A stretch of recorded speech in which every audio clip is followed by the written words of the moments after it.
course, there's been many more questions that have coming through on the Facebook page. So just like quickly answer as many as I can in the time that I've got. One of them that always comes up is what it's like being on the front line. And in fact, you're not on the front line anymore. It's just a term that's used by the media to show that it's a war zone. In fact, for professional soldiers, it's called the battle space, because the way that you conduct operations now is that, you know, that there's not a line of trenches and you're not opposing another line of trenches. It's, you know, the conflict zones above you, left and right, front and behind, and underneath you as well. So it's called the battle space. A lot of time in the battle space is pretty boring, because by definition you're just hurrying up and waiting. But it's those 5 minutes every couple of days when something kicks off that, quite frankly, is scary, which is a good thing to be. Because if you're not scared, or you tell people you're not scared, you're a liar. And if you are genuinely not scared, well, there's something going on in your head, there's something deficient in your head. And if you are mentally deficient, nobody wants to work with you because they don't know what you're going to do in those situations. So being scared is good, it's a natural reaction.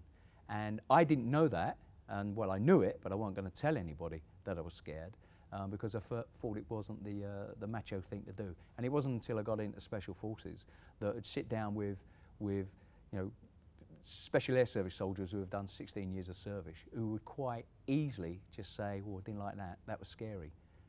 Because they knew the reality. And Georgina was asking, was it my own experience that inspired me to write The New Recruit?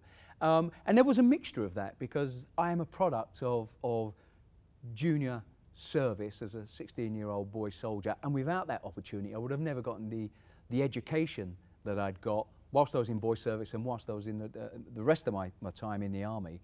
And without that, I wouldn't be doing what I'm doing now. So I'm sort of very proud of the fact that I was given the opportunity, and I took advantage of the opportunity, and I wanted other people to do that as well. So using some of my own experiences, I did use. However, that was then, and this is now, and this is why I went back to the Army Foundation College and started doing workshops with the junior soldiers under training to get their view of what's going on about today, as opposed to my view what was going on yesterday.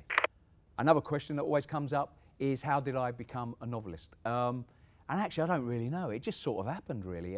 You know, every time I've written a book, it's always going to be the last book. It's always been with the publishers an agreement, right, I'll try it again, so write another book.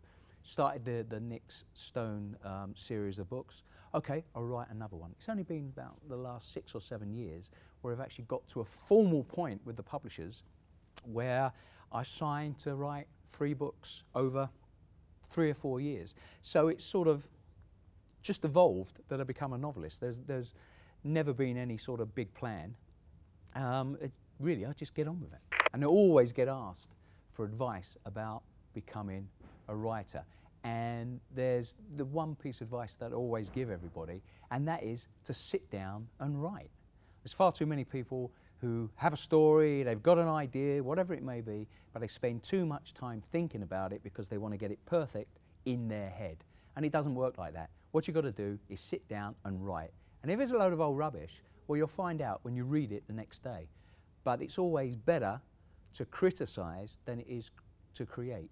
So create first, then sit back, read what you've created, and then criticize it. And what you'll find is that you will build on what you've initially written, and it will get better and better at every layer. And that's the only way to do it.